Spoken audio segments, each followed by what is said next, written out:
One of the most frequent questions that I get concerns chemotherapy. It usually starts out something like, my friend is on chemotherapy for breast cancer, et cetera, et cetera. How much Kangen water should she drink? Well, first of all, she could drink all she wants because there's no magic or mystery. Kangen water is good for any human condition because it is the best water you can drink, just parenthetically. During chemo, many doctors advise that antioxidants be discontinued. Well, it turns out that there's a total myth and that is completely wrong. The antioxidants do not adversely affect chemotherapy, and it is absolutely shown by a number of studies that no harmful effects occur if you're on chemo and if you are taking antioxidants, whether that be in the form of Kangen water or any other antioxidants. The NIH did 3 separate focus groups on compliance with doctors' orders, and they found that in study groups where people were asked to discontinue their antioxidants, whether they be in the form of pills or whatever, nutritional supplements, only 20% complied. So it's a total waste of time to ask them to do it in the first place.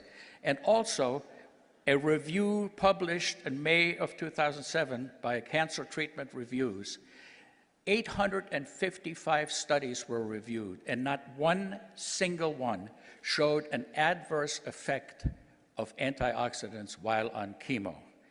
And so basically that chapter is closed. If prospective clients and so on ask you about that, you can say unequivocally, antioxidants are good whether you're on chemo or not.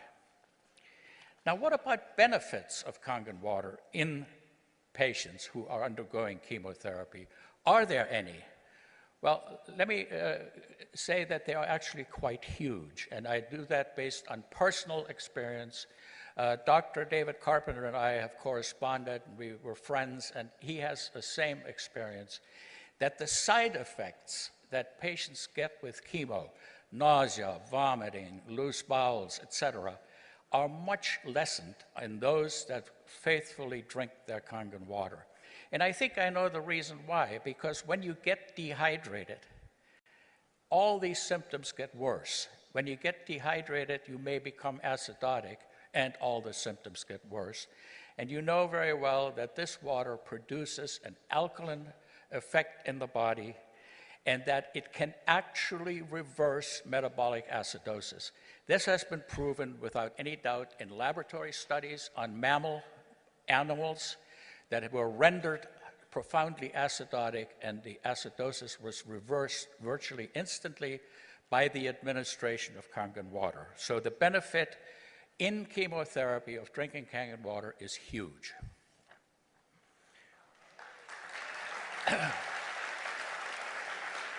Now, what about radiation therapy? It is being used widely throughout the country for certain types of breast cancer.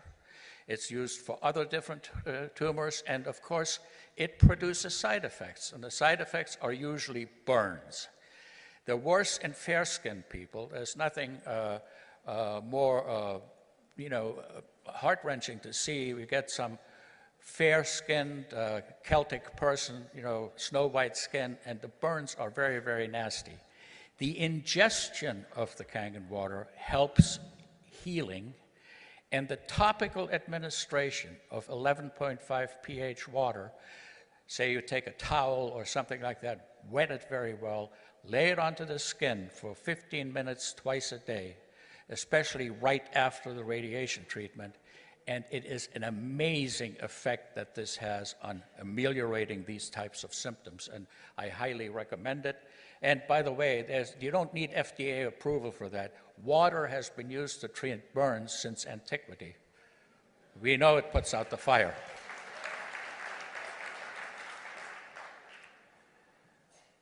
Another question. I have a prospect who has cancer. Will the water help? Well, first of all, there is no scientific data that we can quote that the water would cure. However, because the product promotes wellness, because the product gives us good hydration, and good hydration makes people feel better, people with cancer should drink all they possibly can because it will make them feel better about themselves and also improve their sense of well-being, which is, as far as I'm concerned, the best thing that you can do when you have a miserable disease. Now, here's another question, and this has been battered around a number of times and asked in different forms, which is the following. Can you become too alkaline by drinking too much Kangen water? And the answer is absolutely no way. Our bodies have a very, very efficient mechanism of dealing with acid. And there are two pathways, one through the lungs and the other through the... Now, organ transplants. That's a frequent question. My prospect doesn't want to drink the water because she had a kidney transplant and will think it will interfere with her anti-rejection medicine. Well, let me say this. I don't know of any medicine that Kangen water interferes with. I think that's a total myth. In fact, I have now met 3 heart transplant patients who are in the Kangen water family and multiple people with kidney transplants. And there's absolutely no way in which they have been adversely affected. Water. So, organ transplants, Kangen water, totally compatible. And then there is a list, I'll just tell you a quick list of conditions that I've been asked about and have been asked to advise on how much and what pH water to drink. These are by no means all of them, but lung, liver, and bone cancer, leukemia, melanoma, brain tumors, Hodgkin's disease, pancreatic cancer, colon cancer, stomach cancer, ovarian cancer, uterine cancer, throat cancer, breast cancer, bladder cancer, prostate cancer, and myeloma, and others. And the answer is all the same for all of them. The water is good to hydrate people who are chronically dehydrated, which most cancer patients are. It does not cure the cancer, but it definitely can't hurt, and it might just make you feel better.